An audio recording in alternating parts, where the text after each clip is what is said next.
Hello everyone, હું Mehul sir આપ સૌનું સ્વાગત કરું છું મારી ચેનલ ધ બ્રાઇટર્સમાં. તો આજના વિડીયો અંદર આપણે ડિપ્લોમા સેમેસ્ટર 3ના subject DC machines and transformer એટલે કે ડીસીએમટીની અંદર ચેપ્ટર નંબર 2 કે જેનું નામ ડીસી મોટર છે. જીટીયુની એક્ઝામની અંદર આ ચેપ્ટરમાંથી 20 માર્કનું પૂછાય છે, પણ ઓપ્શન સાથે સમજો તો લગભગ 22 થી 24 માર્કનું આ ચેપ્ટરમાંથી પૂછાશે. તો આ ચેપ્ટરને પણ આપણે બે પાર્ટ્સમાં વહેંચી લઈએ છીએ. આજના વિડીયોની અંદર 5 થી 6 એવા મોસ્ટ આઈએમપી ક્વેશ્ચન કરાવીશ કે જે ઇઝી પણ છે અને એક્ઝામમાં પૂછાવાના ચાન્સીસ બી એના મેક્સિમમ છે. તો જેવી રીતે તમે પહેલું ચેપ્ટર તૈયાર કરી દીધું છે, ના કર્યું હોય તો કરી દેજો, પણ જેવી રીતે પહેલું ચેપ્ટર આપણે તૈયાર કર્યું છે સેમ એ રીતે આપણે ચેપ્ટર નંબર 2 ડીસી મોટર પણ તૈયાર કરીશું. ઓકે, તો વિધાઉટ વેસ્ટિંગ ટાઈમ આપણે જોઈએ સૌથી પહેલો ઇમ્પોર્ટન્ટ ક્વેશ્ચન જે છે ડીસી મોટરનો સિદ્ધાંત એટલે કે principal of DC motor. Okay, તો સેમ આપણે ડીસી જનરેટરમાં જોયું હતું. તો આપણે એવું જોયું હતું કે ડીસી જનરેટરનું કામ એવું છે કે આપણે એને મિકેનિકલ એનર્જી આપીએ છીએ તો એ આપણને ઇલેક્ટ્રિકલ એનર્જી આપે છે. તો એનાથી ઊંધું કામ ડીસી મોટરની અંદર થાય છે કે જો આપણી પાસે ડીસી મોટર હોય, ઓકે, આપણી પાસે જો ડીસી મોટર હોય તો ડીસી મોટરની મદદથી આપણે ઇલેક્ટ્રિકલ એનર્જી આપીને ઇલેક્ટ્રિકલ એનર્જી આપીને મિકેનિકલ એનર્જી મેળવી શકીએ છીએ. એનો મતલબ કે સેમ પણ કેવું જનરેટર કરતા ઊંધું કામ કરે છે. ઓકે, ચાલો અહીંયા એક આકૃતિ દોરી છે મેં અહીંયા મતલબ પેસ્ટ કરી છે. એ આકૃતિ પરથી સમજીએ કે ડીસી મોટર એકચ્યુઅલી ઇલેક્ટ્રિકલમાંથી મિકેનિકલ એનર્જી કેવી રીતે આપે છે. તો દેખો જો અહીંયા એક બેટરી લગાવેલી છે. એ બેટરીની સાથે આપણે કમ્યુટેટર જોડેલું છે ને એની જોડે એક તમે દેખો એમ એક આર્મેચર એટલે કે વાહક તાર જોડેલો છે અથવા તો વાહક તારનું ગુજરું જોડેલું છે જે અહીંયા લાલ કલરથી તમને દેખાય છે. ચુંબકીય ક્ષેત્રમાં મૂક્યું છે એટલે એન ને એસ બે વસ્તુ બતાવેલી છે. કોઈકના વિચારમાં એવું આવતું હશે કે ડીસી જનરેટરમાં બી સેમ આકૃતિ હતી સર, તો એની અંદર અહીંયા ખાલી બેટરી નથી. ક્લિયર? કારણ કે આપણે મિકેનિકલ એનર્જીમાંથી તો બેટરી હજુ એટલે કે ઇલેક્ટ્રિકલ એનર્જી આવતા હતા, અહીંયા તો આપણે આપવાની છે એટલે મેં બેટરી ઓલરેડી જોડી છે ઇલેક્ટ્રિકલ એનર્જી માટે. ઓકે, ચાલો થશે કેવું હવે કે અહીંયાથી આપણે જ્યારે સપ્લાય આપીએ એટલે કોમ્યુટેટર દ્વારા આ જે આર્મેચર છે એની અપવર્ડ ડાયરેક્શનમાં એટલે આ બાજુથી ઉપર જશે ને આમ નીચે એટલે ટૂંકમાં આ રીતે રોટેશન ચાલુ થઈ જશે. ક્લિયર? તો આપણે આપી છે ઇલેક્ટ્રિકલ એનર્જી ને કામ કરે છે આ રીતે એટલે મિકેનિકલ એનર્જી આપણને મળે છે. તો સેમ વસ્તુ આવી એક આકૃતિ દોરવામાં આવી છે, નાની બુકની અંદર આપેલી છે, તમે જોયું હશે એન એસ છેડો બતાવેલો છે આ રીતે એક રેક્ટેંગલ જેવી રીતે અહીંયા લાલ કલરનું દેખાય છે એવું સેમ વાહક બતાવ્યું છે. એને કોમ્યુટેટર સાથે જોડીને આપણે એક બેટરી સપ્લાય આપી દેવાનો છે. તો સિમ્પલ છે સિદ્ધાંત, 3 કે 4 માર્કમાં પૂછાય, બધાને આવડી જાય એવો જ છે, જોઈ લેવાનું એકવાર. ચાલો એના પછી નેક્સ્ટ ક્વેશ્ચન જોઈએ આપણે. તો નેક્સ્ટ જે આપણો ક્વેશ્ચન છે એ છે વોટ ઇઝ બેક ઈએમએફ. તો બેક ઈએમએફ શું છે એવું વિચાર આવતો હશે કે સરે ભૂલથી અહીંયા આકૃતિ નાખી દીધી છે, પણ ભૂલથી નહીં, એ જ આકૃતિથી તમને સમજાવીશ. અને એક્ઝામમાં બી જો બેક ઈએમએફ પૂછાય તો આપણે એ જ આકૃતિ દોરવાની છે કે જે આપણે સિદ્ધાંતમાં દોરીએ છીએ. શબ્દ છે અહીંયા બેક ઈએમએફ. બેક એટલે એવું સમજી ગયા હશે કે જે પાછળથી લાગે એવું નહીં, સામે લાગે છે. હવે તમે એવું કીધું મેં તમને કે આપણે એક બેટરી આપી છે, બેટરીની મદદથી આર્મેચર ફરે છે. અને મેં તમને પહેલો પ્રશ્ન શીખવાડતા એવું પણ કીધું કે ડીસી જનરેટરમાં સેમ જ વસ્તુ થતી હતી, પણ ચેન્જ કેટલો હતો કે ત્યાં બેટરી નથી. તો જો અહીંયાથી બેટરી હટાવીએ તો બી એક વસ્તુનું કામ તો એમાં થતું હતું કે આપણે આર્મેચર અહીંયા આમ ફેરવતા હતા તો એના લીધે આ ચુંબકીય ક્ષેત્ર છે એ કપાતું હતું. અને ચુંબકીય ક્ષેત્ર કપાય એના લીધે જ ફેરાડેના નિયમ મુજબ ઈએમએફ પેદા થતું હતું. તો અહીંયા આપણે હાથથી નથી ફેરવતા, ફેરવીએ છીએ બેટરીથી, પણ આર્મેચર તો એ જ કામ કરે છે, રોટેટ થવાનું. અને આર્મેચર જો રોટેટ થશે તો ચુંબકીય ક્ષેત્ર કપાવાનું જ છે, અને ચુંબકીય ક્ષેત્ર કપાશે તો ઈએમએફ બી પેદા થશે. તો આપણે ઓલરેડી એક ઈએમએફ તો બેટરી દ્વારા સપ્લાય કરીએ જ છે, પણ બીજો બી એક ઈએમએફ પેદા થાય છે. કોના લીધે? તો કે આર્મેચરના ફરવાથી જે ચુંબકીય ક્ષેત્ર કપાય છે તે, તો એને જ બેક ઈએમએફ કહેવાય છે. અને એ જે બેક ઈએમએફ છે આપણે જે દિશામાં બેટરીનો સપ્લાય આપીશું એની ઓપોઝિટ ડાયરેક્શનમાં આવે એટલે એનું નામ બેક ઈએમએફ છે. ક્લિયર છે? બહુ સિમ્પલ કોન્સેપ્ટ છે, જરાક આવી રીતે સમજી લો, સ્કેમેટિક તો ખબર પડી જાય. એના પછી તમે બુકની અંદર જે મુદ્દા લખેલા છે વાંચશો તો તમને આઈડિયા આવી જશે કે શું કહેવા માંગે છે. ઓકે, તો આમાં બી આપણે આ આકૃતિ દોરીશું. આ બી 3 કે 4 માર્કમાં મેક્સિમમ પૂછાય એવો ક્વેશ્ચન છે. તો નેક્સ્ટ ક્વેશ્ચન જોઈએ આપણો power stages and efficiency in DC motor એટલે કે ડીસી મોટરની અંદર પાવર સ્ટેજ કયા કયા છે, એની કાર્યક્ષમતા એટલે કે એફિશિયન્સીનું સૂત્ર કયું છે. તો તો સેમ આ રીતનો મેં બ્લોક ડાયાગ્રામ ડીસી જનરેટરમાં બી ડ્રો કર્યો તો સેમ વસ્તુ છે. ફરક એટલો છે કે આપણે અહીંયા ઇનપુટમાં આપીએ છીએ ઇલેક્ટ્રિકલ એનર્જી અને લાસ્ટમાં આપણને જે આઉટપુટમાં મળે છે એ છે મિકેનિકલ એનર્જી. ઓકે, હવે પાવર સ્ટેજની વાત કરો તો સૌથી પહેલાં આપણે જ્યારે પણ ઇલેક્ટ્રિકલ એનર્જી આપતા હોય તો એની અંદર કોપર લોસ થાય.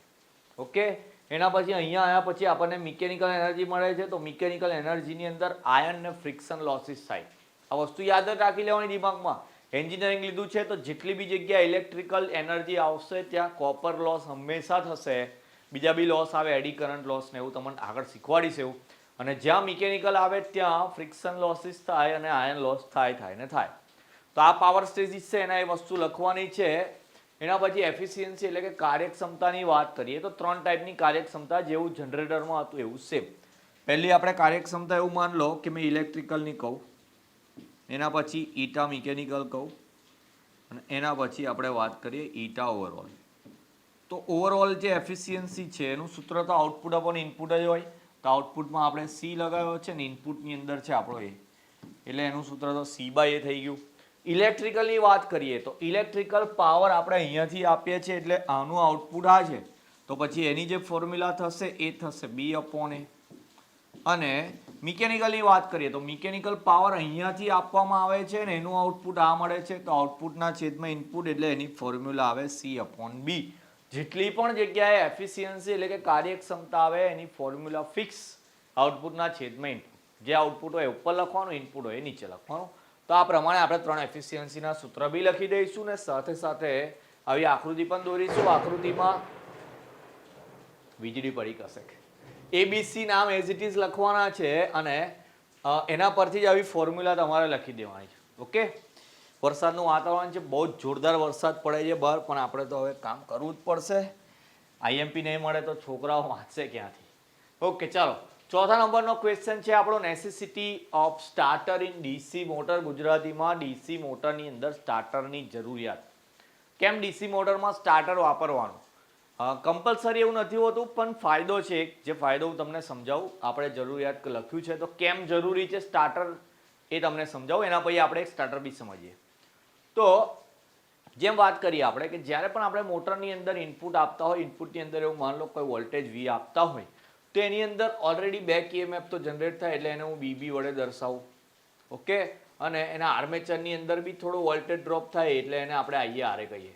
વોલ્ટેજ ડ્રોપ એટલે વી બરાબર આઈઆર, આર્મેચર માટે છે એટલે આઈએઆર એવું લખ્યું.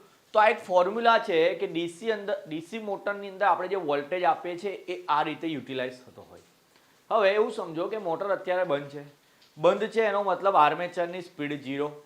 આર્મેચરની સ્પીડ જ્યારે 0 હોય એટલે કે આર્મેચર આ રીતે જો ફરતું નહીં હોય તો પેલું ચુંબકીય ક્ષેત્ર કપાય નહીં. તે વખતે પછી બેક ઈએમએફ બી જનરેટ નહીં થાય. એનો મતલબ કે જ્યારે સ્પીડ આપણે 0 લઈએ એટલે કે મોટર કેવી હશે? બંધ કન્ડિશનમાં હશે. મોટર બંધ છે ત્યારે સ્પીડ 0 અને એના લીધે બેક ઈએમએફ બી કેટલું આવે? 0 આવે. તો પછી આ વોલ્ટેજનું સૂત્ર તો એટલું થઈ ગયું વી બરાબર આઈએઆરએ. આના પરથી હું કરંટને સૂત્ર કરતા કરું તો આઈએ બરાબર થઈ જશે વીના છેદમાં આરએ. આ ક્યાંની વાત છે કે જ્યારે મોટર બંધ છે ત્યારે. હવે માન લો કે આપણે મોટરને ચાલુ કરીએ છીએ, સ્ટાર્ટર નથી લગાવ્યું અત્યારે, હું મોટરને ખાલી સ્ટાર્ટ કરું છું. મોટરને જ્યારે સ્ટાર્ટ કરીશ ત્યારે કેવું થશે કે સ્પીડ થોડી ઘણી વધશે એટલે એની અંદર બેક ઈએમએફ બી આવશે. જો બેક ઈએમએફ આવશે તો પછી અહીંયા પણ કોઈ કિંમત એડ થઈ જશે.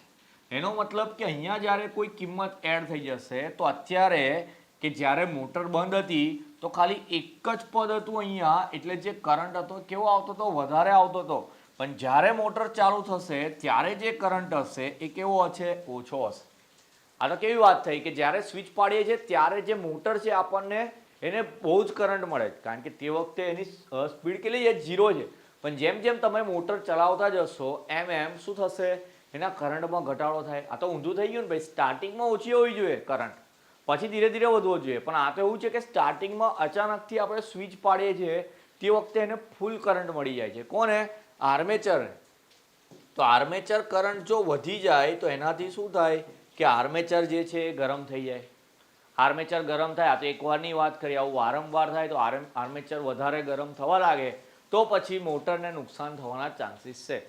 તો આપણે સ્ટાર્ટર લગાવી દઈએ તો સ્ટાર્ટર શું કામ કરશે હું તમને નેક્સ્ટ ક્વેશ્ચનમાં બતાવીશ. પણ સ્ટાર્ટરની મદદથી આપણે મોટર પર જે લોડ આવે છે એટલે કે મોટરના આર્મેચર પર જે લોડ આવે છે ઓવરહીટિંગનો કે ગમે તે એથી આપણે પ્રોટેક્શન કરી શકીએ મોટરને. ઓકે, ક્લિયર છે? તો આ ફોર્મ્યુલા છે એના પરથી આટલું જે મેં સમજાવ્યું એ જ સમજાવવાનું. 3 કે 4 માર્કમાં જ પૂછાશે આ ક્વેશ્ચન જે મેં જેવો લખ્યો છે એવો.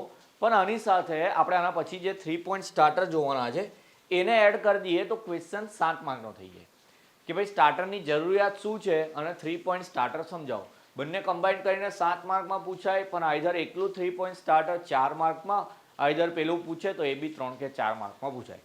3 પોઈન્ટ સ્ટાર્ટર પૂછાય એટલે કશું નહીં, ખાલી આકૃતિ દોરી દેવાની. આકૃતિ મોડે કરી લેજો. આકૃતિ જો તમારી દોરાઈ ગઈ તો મેં તમને જેવી રીતે આકૃતિ પરથી મુદ્દા સમજાવું છું એ જ રીતે તમારે આકૃતિ પરથી મુદ્દા લખવાના છે. કામ કેવું કરે છે એ બી હું તમને સમજાવી દઉં. તો સૌથી પહેલાં આપણે આકૃતિ દોર્યા પછી રચના લખીશું કે આકૃતિમાં કઈ કઈ વસ્તુ જોવા મળે છે આપણને. તો આકૃતિમાં દેખો, સૌથી પહેલાં અહીંયા એક મોટર છે. તો મોટરને આપણે સપ્લાય આપ્યો અહીંયાથી. ક્લિયર? મોટરનો એક છેડો તમે દેખો તો એક છેડો જે છે અહીંયાથી એ પહોંચે છે આ હોલ્ડ ઓન કોઇલ પાસે. ઓકે, ચોપડીની અંદર બીજું કંઈક નામ છે એનું, કદાચ નો વોલ્ટેજ કોઇલ, NVC નામ આપેલું છે, તો બંને એક જ વસ્તુ છે. એના પછી તમે દેખો કે એક સ્ટાર્ટિંગ રેઝિસ્ટન્સ ત્યાં એક છેડો જોડેલો છે મોટરનો. ક્લિયર? પછી જે બીજો છેડો છે એમાં અહીંયા દેખો એક ફિલ્ડ વાઇન્ડિંગ છે એટલે ગૂંચળું લગાવેલું છે તારનું, એને બી જોડ્યો છે NVC સાથે. ટર્મિનલનો એક છેડો જે ઋણ છેડો હતો એને મોટર જો જોડ્યો ને આ પ્લસ છેડો છે એને અહીંયા લગાવી દીધું છે ઓવરલોડ કોઇલ સાથે. એનું નામ OLR છે, કદાચ બુકમાં ઓવરલોડ રિલે એવો શબ્દ વાપરેલો છે, પણ બંને એક જ વસ્તુ છે. પછી એક હેન્ડલ છે, પછી અહીંયા લખ્યું છે સોફ્ટ આયર્ન પીસ એટલે કે એક લોખંડનો ટુકડો લગાવેલો છે. અહીંયા સ્પ્રિંગ હોય એના લીધે આ ડિફ્લેક્ટ થાય ને અહીંયા ઉપર સ્કેલ બતાવેલી છે. ક્લિયર? ચલો, આ રીતની રચના છે. હવે કામ કેવી રીતે કરે છે હું એની વાત કરું કે જ્યારે આપણે સપ્લાય આપીએ, સપ્લાય આપીશું એટલે કેવું થશે કે આ સપ્લાયના લીધે અહીંયા તમે દેખો કે મોટરમાંથી જે આપણી આ હોલ્ડ ઓન કોઇલ એટલે કે NVC છે એ ચાર્જ થાય, એનર્જાઇઝ થાય. હવે કોઇલની અંદર જ્યારે સપ્લાય આપે એટલે મેં તમને હંમેશા કહેતો આવે કે જ્યારે બી તમે લોખંડના તારના ગૂંચળાને સપ્લાય આપો એટલે ચુંબક તરીકે કામ કરે. તો આ ભાઈ ચુંબક તરીકે કામ કરશે તો આપણે અહીંયા સોફ્ટ આયર્નનો ટુકડો લગાવ્યો છે એટલે કે લોખંડનો ટુકડો લગાવેલો છે. તો અહીંયા જ્યારે પણ એનર્જી આવવાની એટલે કે એ ચુંબક તરીકે કામ કરવાનું ત્યારે આ એની તરફ એટ્રેક્ટ થશે એટલે કે આકર્ષણ કરશે. પણ આપણે ઉપર તો રેઝિસ્ટન્સ લગાવેલા, તમે દેખો સ્ટાર્ટિંગ રેઝિસ્ટન્સ એવું લખેલું. તો શું થાય, તો આ જે રેઝિસ્ટન્સ છે, લાઈટ જતી રહે ભાઈ, 1 મિનિટ હા.